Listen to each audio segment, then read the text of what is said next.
I'm reading today from Rays of the One Light. These are commentaries showing the similarities between the Bible and the Bhagavad Gita, based on the teachings of Paramahansa Yogananda and written by Swami Kriyananda.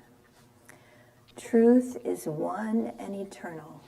Realize oneness with it in your deathless self within.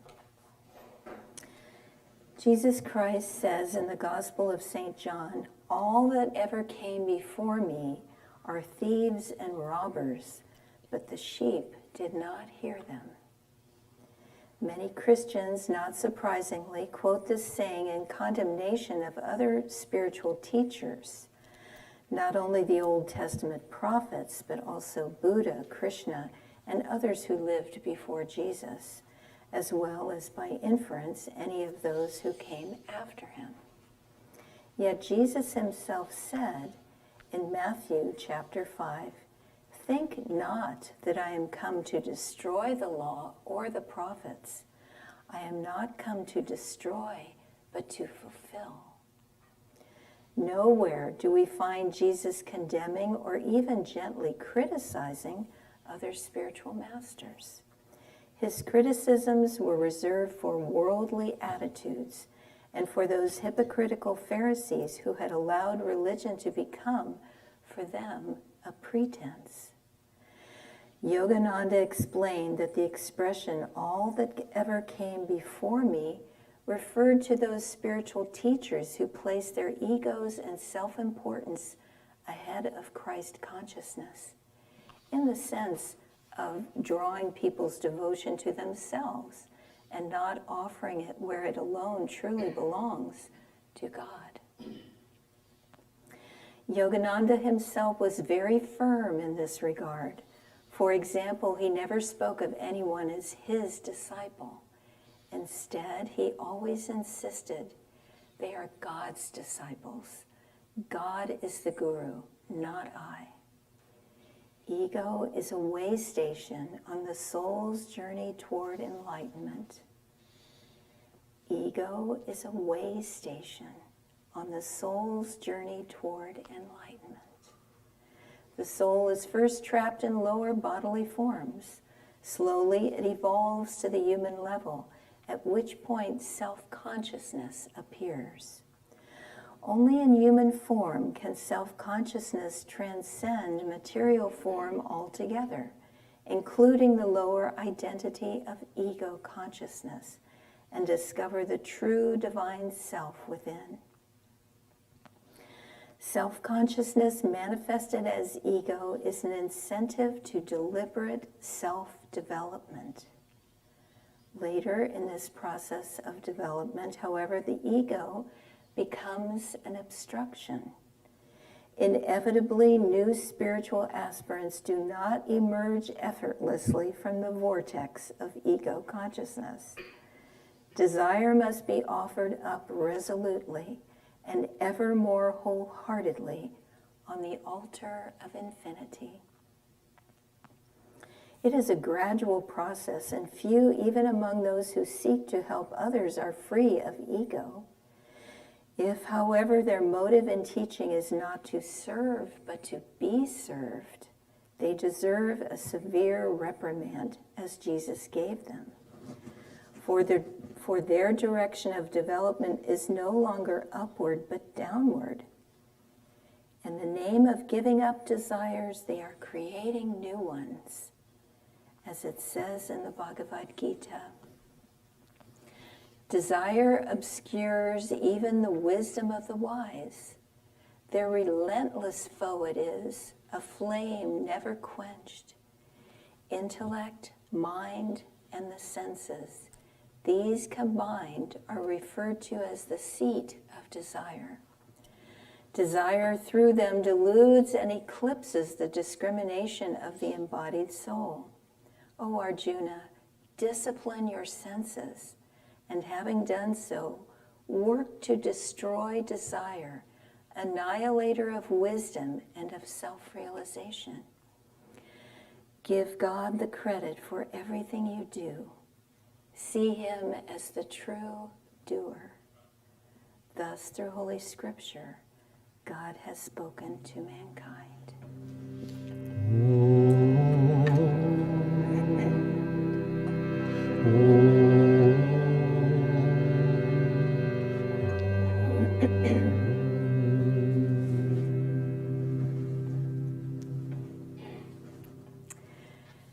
Who are true Christians?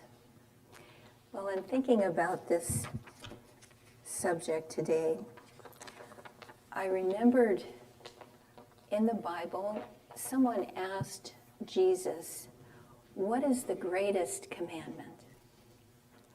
And Jesus replied, the greatest commandment is this: thou shalt love the Lord thy God with all your heart, with all your soul, and with all your strength, and all your mind.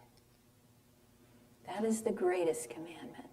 And Jesus went on to say, and the second commandment is like unto the first. Like unto the first. Thou shalt love thy neighbor as thyself. Now, why is love thy neighbor as thyself the same, like unto the first, of thou shalt love the Lord thy God with all thy heart and mind and soul and strength? Let's meditate on that. There's a wonderful story. Ramakrishna isn't here today, but Ramakrishna sent me this story. He's there. Oh, hello there. Thank you for this story. You were hidden. There was an anthropologist who went to Africa to study the African tribes. And one day he was with a group of little children of this one tribe. And he thought, let me share a game with them, see how they respond to this game. So he took a little bowl of fruit and I'm echoing to myself here. You could probably kill off the speaker here. Yeah, that's a good idea. Anyway, he took a bowl of fruit, and he put it on a tree near the root of a tree, a little ways away. And he said to these 3 or 4 little children, okay, so I want you to run a race, and whoever gets to the bowl of fruit first gets to have the whole bowl of fruit for himself. Okay? So as soon as I give the signal, you can go to the tree and see if you can get there first. So he gave the starting signal, and the little children held hands, and they walked to the tree, and then they shared the fruit. And he was very surprised about this, and he asked them, why did you do this? And they said the African word, Ubuntu, which in their language means, I am because we are. And they further explained, these little children further explained to the anthropologist, how could I be happy if the rest of us are miserable? So think about that story. How does love thy neighbor as thyself apply to love the Lord thy God with all thy heart and mind and soul and strength? Because we are part of all that is, like the Festival of Light says. We are not separate except in our egos. And that's why it's so important to get rid of the ego. It's like the joke about the Buddhist who went to a baseball game, and went up to a hot dog vendor and said, "Make me one with all that is." Took you a while. But that's what we're trying to do. Sri Yukteswar, in the Holy Science, says that we need to let go of the vain idea of separateness, that we are an individual entity, that we alone are this complete being. We have to unite ourselves with that spirit, with that one. I'll tell you a little story about the Holy Science. When I came to Ananda in 1975, I read Autobiography of a Yogi straight through, just hardly eating or sleeping, just a couple, 3 days of just reading that book.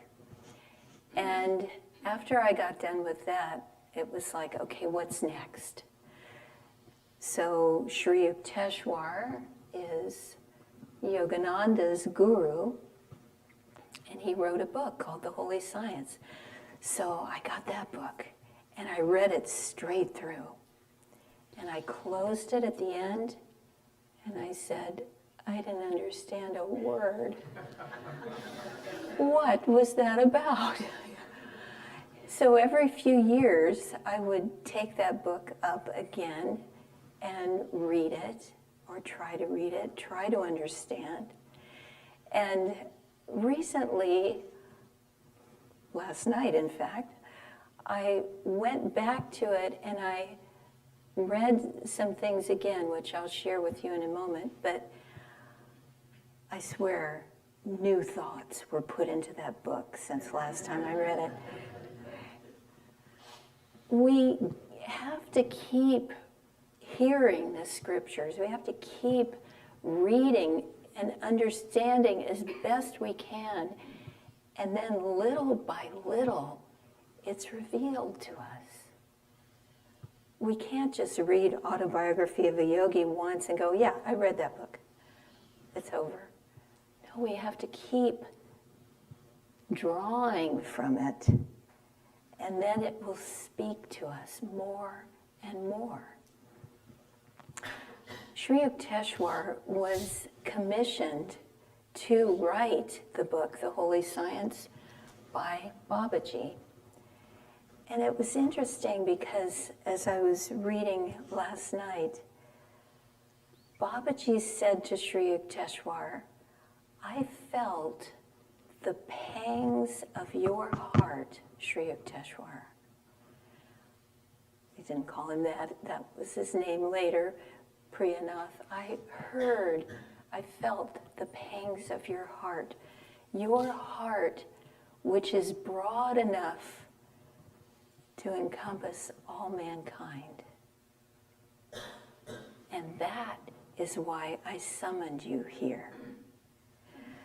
So Sri Yukteswar's heart felt the poignancy of the human condition. He felt the struggle of mankind. He felt the pain of grief and sorrow and hopelessness. He felt the pangs in his heart in sympathy for everyone.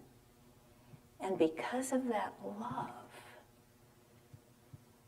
love created a magnetism that drew Babaji to him. So that's what we need to do.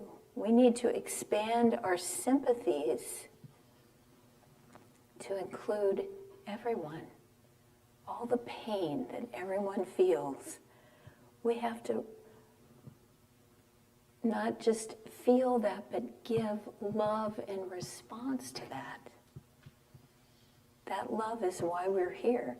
When we've all read near-death experiences, I'm sure, and when people cross over to the other side, that being of light doesn't say, okay, so what was your bank account when you died? And how many toys did you have? Did you have a boat? Did you have a car? No, the question is, how much did you love? How much did you love? So, when we ask ourselves, who are the true Christians?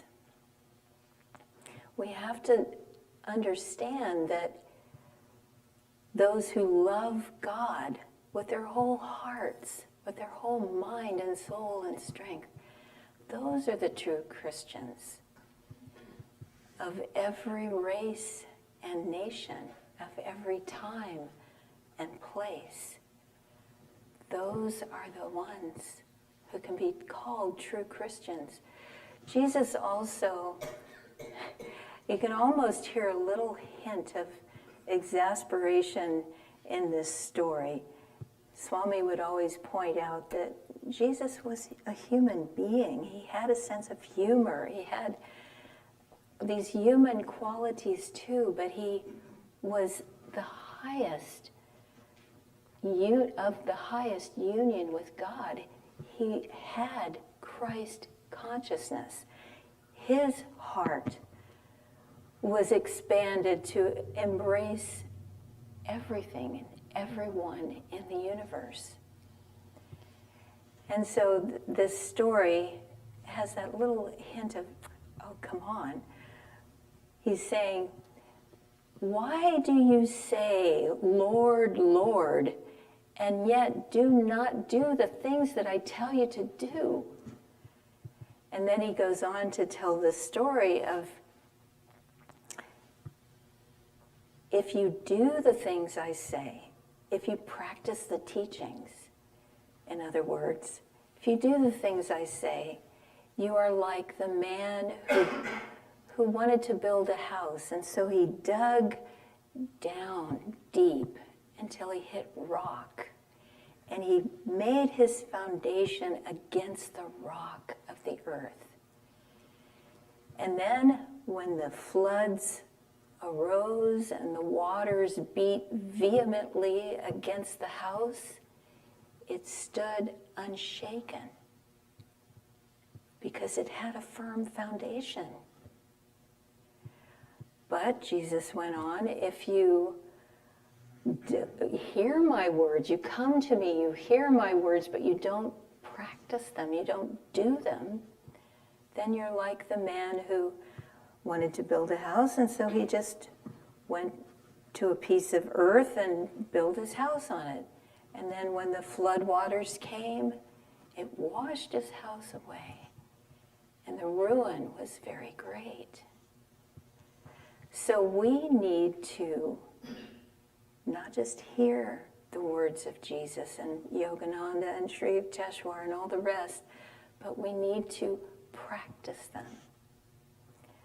There's a very great saint of India named Shukdeva.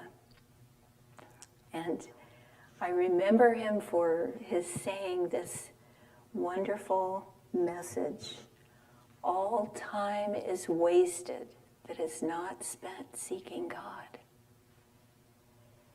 But we have to seek him with love.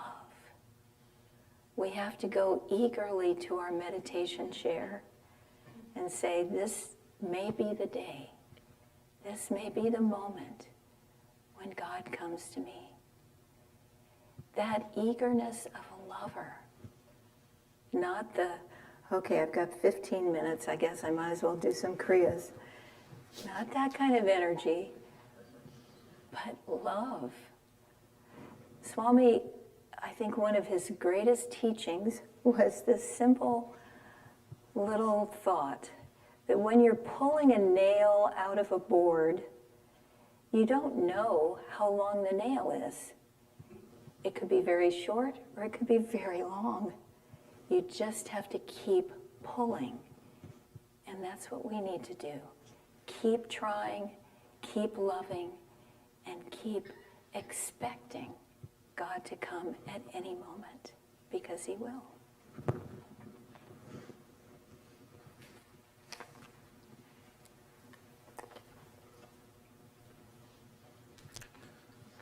This topic today touches on the question of identity and points that Nirmala made about process and practice.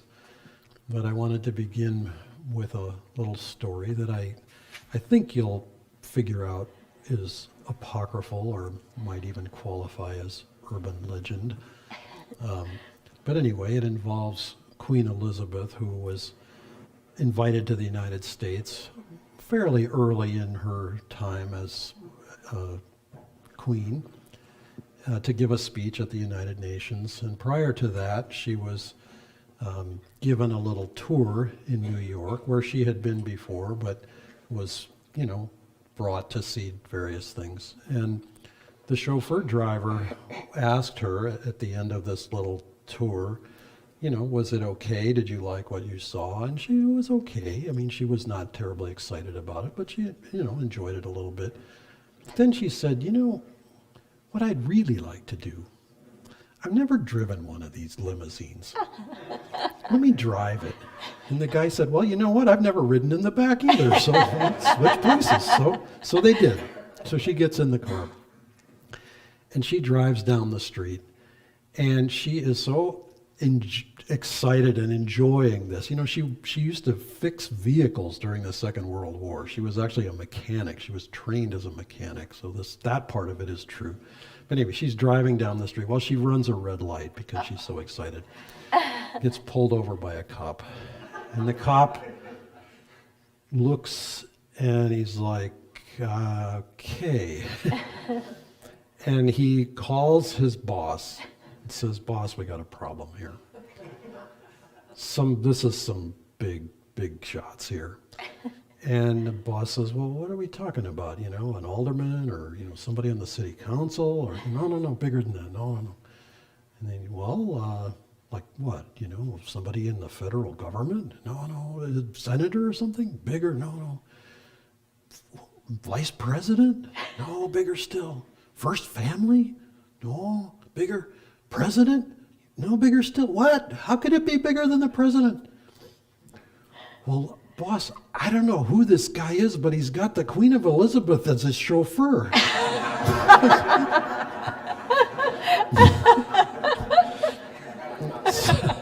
Okay, believe it or not, I can actually tie this in. It's a little bit of a reach, but identity. Who is the Christ? Who is Jesus? We grow up with the name Jesus Christ, as if Jesus is his first name and Christ is his last name, and that's his name. And we don't realize that Christ means that consciousness, that universal consciousness, from which he spoke sometimes.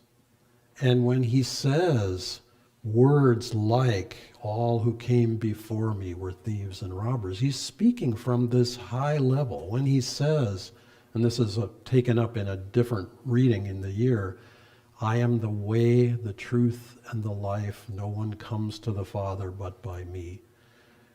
I mean, people get all excited and they pin that down to that person, like only that person exclusively is the way, the truth, and the life.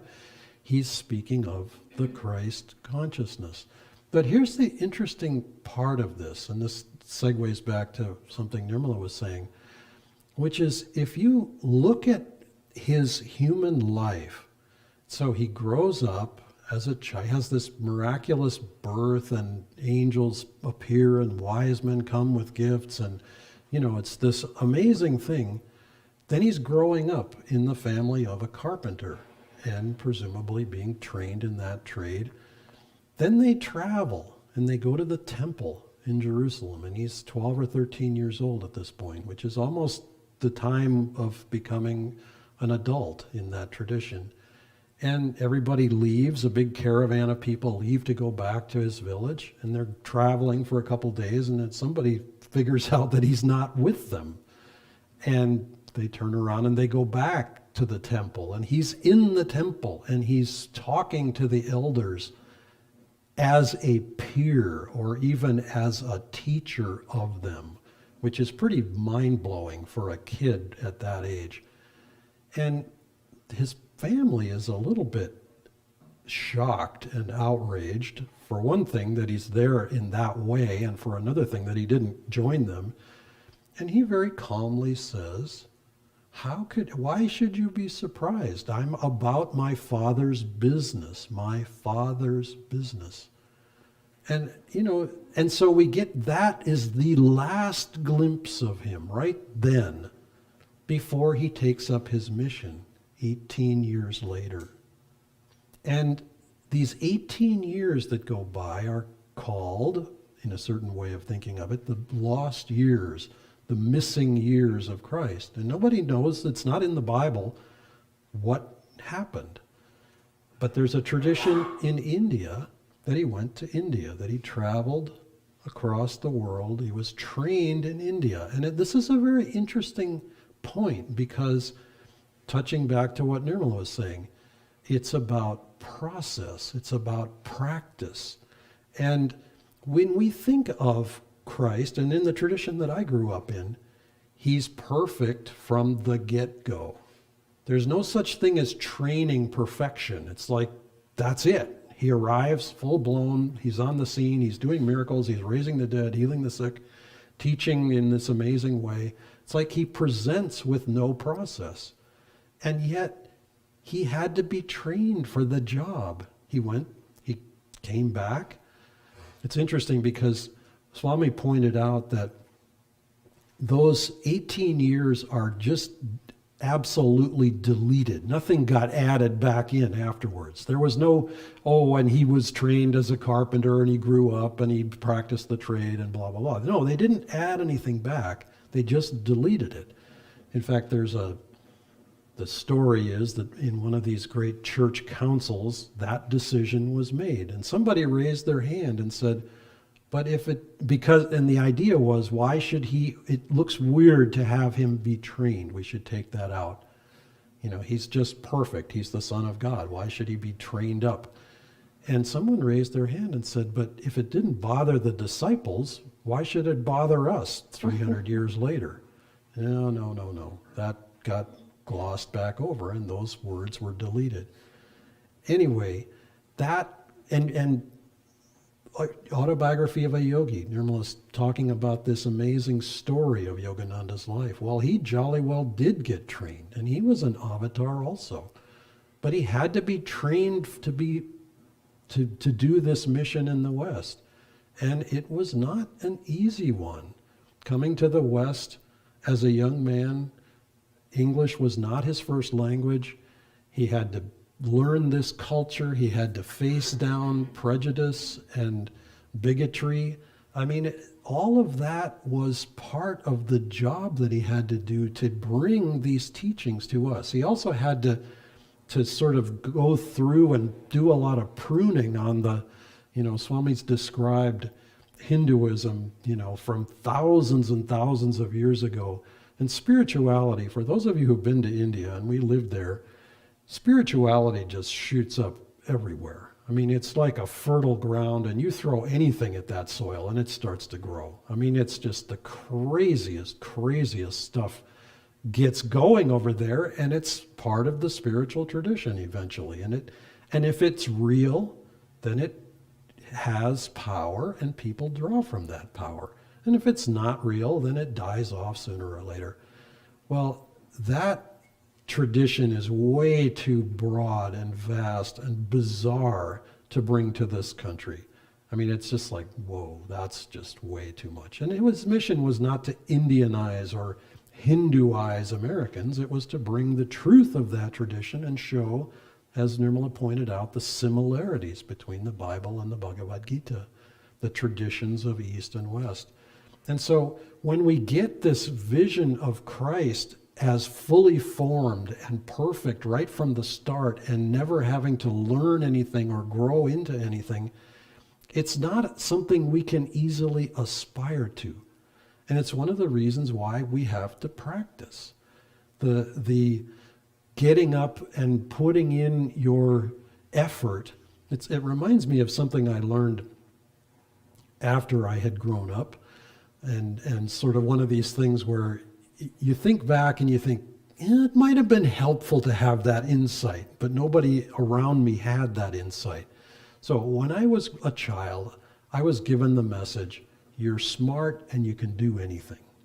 Okay, that's a really nice message. That's a really uplifting, affirmative message. You're bright, you can do it. Okay, well, then what happens when you run into somebody who's brighter, or who can do it better, or who's faster, or stronger, or whatever it may be, and you think, well, wait a minute, is that, then yeah, I can do it, but what if it's hard? And what the message that I learned later, a more helpful message is, the kid comes home from school, and mommy or dad asks, did you make a good effort today? Did you ask any good questions today? Because that is process.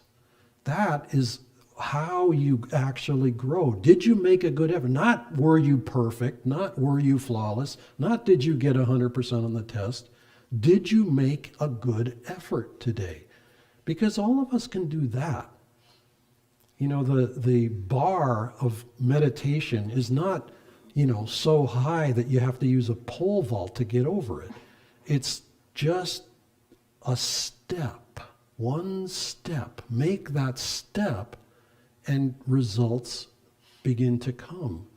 But there's a process in it that is deep and real, and it's designed to give us actual experience, not just theory, but actual experience. This line, this immortal line, Nirmala stopped and repeated the line about the ego as a way station on the soul's journey. Okay, that's memorable. But there's another line that's even better in some ways, which I will read, and this only comes up once in a year, but this is like one of the best lines in the entire book, and I'm going to read it to you one more time because it's helpful to remember. Inevitably, new spiritual aspirants do not emerge effortlessly from the vortex of ego consciousness. That, you might say, is an understatement. That shows us we are up against a formidable foe, and it's because that foe has a job to do, and the job is to keep us in the body. The job is to get us to remember, you know what? When you stick your hand on a hot stove, you burn your hand, and it hurts, and we don't want to do that again. Let's don't do that again. That's good to a point. But then when the broken record keeps going by and skipping on the one spot and repeating over and over again, I am the body, I am this, I am that, I like this, I don't like that, that's when the ego starts to be this impediment to what Nirmala was describing as the open heart that can take in the realities of others and expand with sympathy to that reality and love the Lord with all thy strength, heart, mind, and soul, etc. Love thy neighbor as thyself, then becomes a natural segue, a natural challenge, yes, because at first we're going, in the fire ceremony this morning, I read the little thing that I planned to read today in the service, talking about fire and talking about how the fire seems separate. It seems like one little thing, and all of us are little separate fires, but we are all part of that same gigantic fire of God, and we have to enter that light, enter that power, enter that stream of grace. And when we do, then we can actually experience it for ourselves.